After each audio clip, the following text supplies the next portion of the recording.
Bonjour, moi c'est Virginie Sawadogo, promotrice de l'entreprise Vinny's Cake qui vous propose des douceurs sucrées et salées. On se retrouve aujourd'hui pour faire des buns. Allons-y.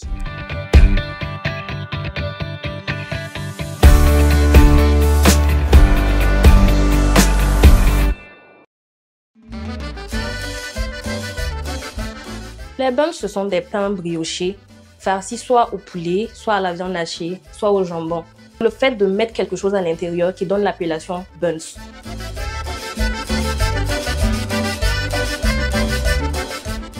Pour la première étape qui est la préparation de la pâte briochée, on aura besoin de 500 g de farine, de 2 œufs, de 100 g de beurre, de 200 ml de lait, de 10 g de levure boulangère, de 40 g de sucre et de 5 g de sel. Donc du coup, on va commencer à faire le mélange. On met premièrement la farine qui avait déjà été tamisée. Ensuite, on met les œufs. On met le sucre et le sel. On met le lait. Vous allez constater que je ne vais pas mettre tout le lait en entier immédiatement. Et on va à pétrir. À quel moment Virginie décide de se lancer dans la pâtisserie? Quand j'ai eu le bac, en première année, que j'ai commencé à proposer les gâteaux d'anniversaire aux gens, en plus des pastels et des mignardis salés que je faisais. Même après la licence, je ne me suis pas arrêtée.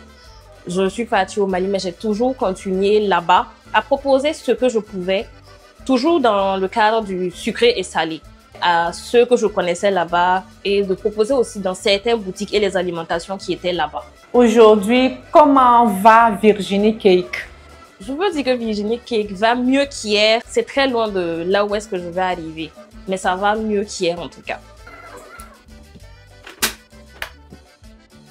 Maintenant qu'on voit que tous les ingrédients se sont mis ensemble, je peux ajouter maintenant le beurre et le mettre à pétrir.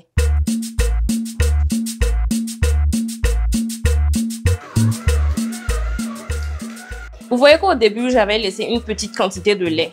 Donc, ce lait va me servir à mélanger la levure boulangère afin d'incorporer ça facilement à la pâte. Donc, c'est la partie où je vais mettre le reste de lait et la levure à la pâte. Et on va continuer à battre pendant 10 à 15 minutes. Ça prend du temps cette partie-là. Ok. Donc, normalement, la pâte, elle est prête comme ça.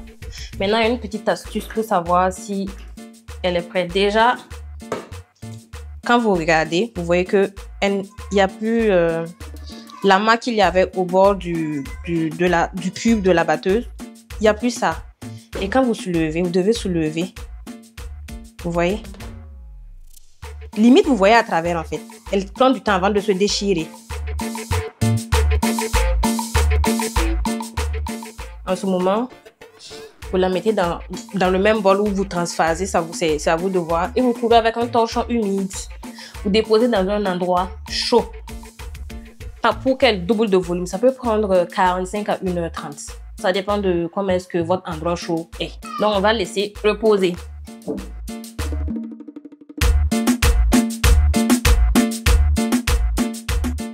On va passer à la préparation de la garniture. Pour la garniture des buns, on peut mettre du poulet ou de la viande hachée. Mais moi, j'ai opté pour la viande hachée pour cette fois-ci.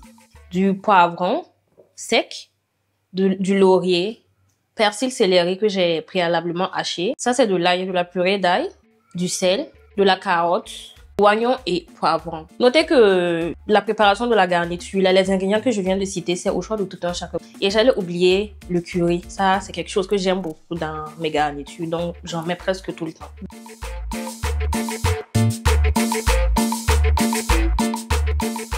Pour faire la béchamel, on aura besoin de 25 g de farine, 25 g de beurre et 300 ml de lait. On aura besoin forcément du sel et de la noix de muscade qui n'est pas obligatoire, mais je vous conseille fortement d'utiliser la noix de muscade parce que ça donne un goût vraiment agréable à la béchamel. Maintenant, on va passer à la cuisine pour faire l'assemblage. C'est fini. Allons-y.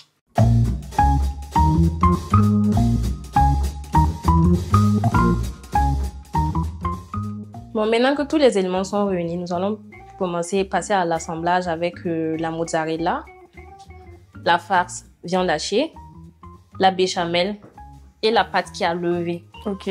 Pourquoi précisément la mozzarella? J'aime bien son goût. Ok. Ça a un goût plus agréable que les autres fromages. Et raffiné. Oui. On va commencer. Je mesure d'abord. Donc, je vais faire des pâtons de 120 grammes. Maintenant que j'ai fini de mesurer les pâtons, je mélange la béchamel en même temps avec la viande hachée. Maintenant que je juge que c'est assez crémeux, je vais commencer.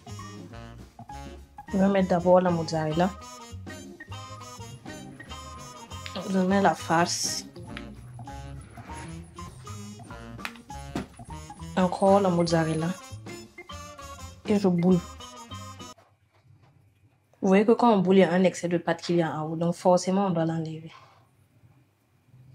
Et on pince pour ne pas que ça s'ouvre. On dépose sur le papier cuisson. Et on recommence le process pour tous les pâtons. Virginie, quels sont les pièges à éviter quand on veut essayer de faire des buns chez soi? Pour moi, un buns réussi, c'est un bon pain brioché et une bonne garniture. Je préconise de ne pas utiliser les pâtes à pizza. Elles ont moins de goût quand on veut faire un buns. On a fini de former nos pains. Je vais couvrir et laisser reposer. Après, je vais badigeonner d'un mélange de jaune d'œuf ou d'œuf entier avec du lait, un sème de sésame et on met au four.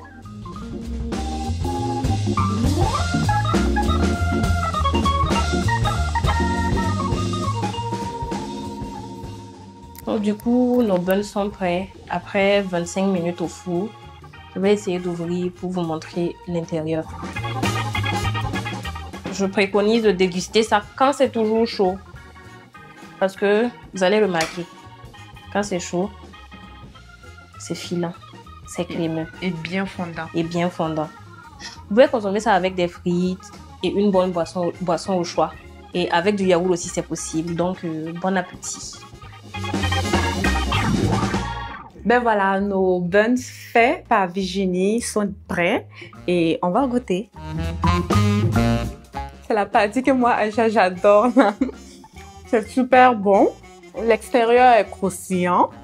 Et puis voilà, c'est bien fondant à l'intérieur. C'est trop bon.